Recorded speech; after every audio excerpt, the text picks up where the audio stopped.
siku ya leo, ikiwa ni tarehe 19 mwezi ukiwa ni watatu. Jina langu ni Joseph Mwinami. Kutokana na tamanio la wazazi na wanafunzi kufahamu zaidi mfumo huu wa CBC ndani ya shule yetu, leo nitakuwa nikiungana na mgeni wetu atuweze kutuchorea taswira kamili kuhusiana na mfumo huu wa CBE.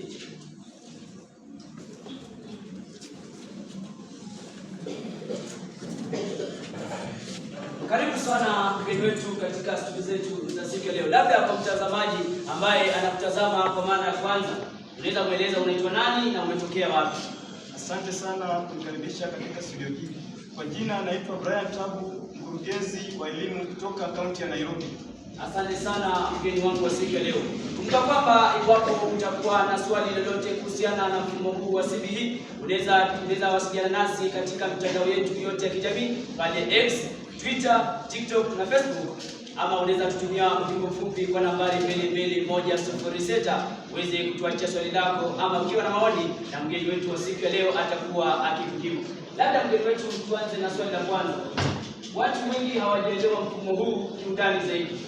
Niruhusu nikuulize kwamba kuna tofauti gani kati ya mfumo wa 844 na mfumo huu mpya wa CBE, na una faida gani kwa mtoto ambaye anasoma kwa sasa?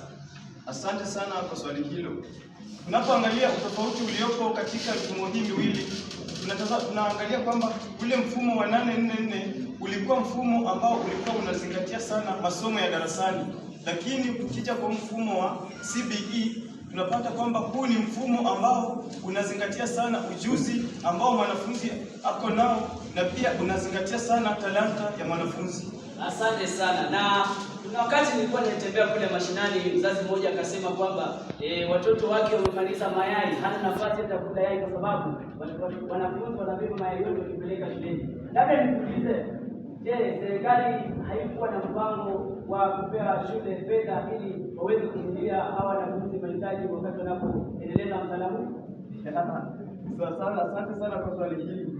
Kwa hakika hili ni swala ambalo limekuwa likizua midahalo mingi kati ya wazazi na walimu. Tunapata kwamba baadhi ya wazazi wanasema kwamba walimu wanaitisha vitu kama mayai, kuku na hata mbuzi ili kufanikisha masomo ya vitendo yaani practicals.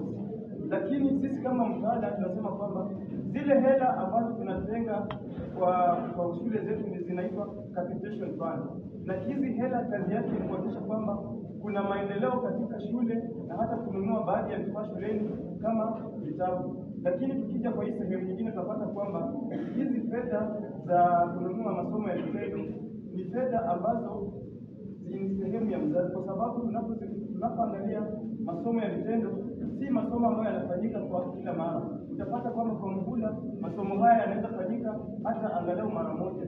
Sasa hiyo ni sehemu ya mzazi. Asante sana. Na mgeni wangu, jumbe zinazidi kumiminika sana hapa, kwa kweli inaonyesha watazamaji wetu wanazidi kufuatilia kipindi. Namuona Simon Sisuma kutoka Washirikisho anasema anapongeza kipindi kwa kweli, anasema kwamba mtaala huu unamhusisha mzazi kwa asilimia kubwa. Anauliza, je, kwa yule mzazi ambaye hana kisomo atamsaidia vipi mwanao? Asante sana. Amesema Simon Sisuma kutoka Nambale, Washirikisho. Sasa tunapokuja kwa mfumo tunapata kwamba mfumo huu wa CBC au CBE ni mfumo ambao sana sana unataka mzazi ahusishwe sana katika masomo ya mwanao, yani parental engagement. Lakini tunapata kwamba baadhi ya wazazi hawajasoma au hawana ule ujuzi wa kutambua jinsi mwanao anavyoendelea katika masomo yake. Na tunaposema hivi hatumaanishi kwamba lazima awe mzazi, anaweza kusaidiwa na ndugu zake na hata majirani.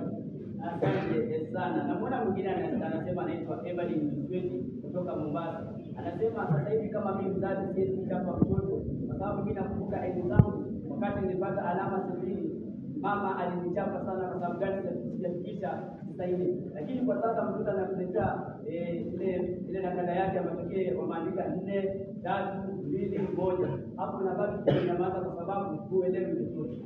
Na hata swali la mwisho, kama wizara ya elimu, hii baadhi ya changamoto gani ambazo zimesikia kwa kuendeleza mtaala huu?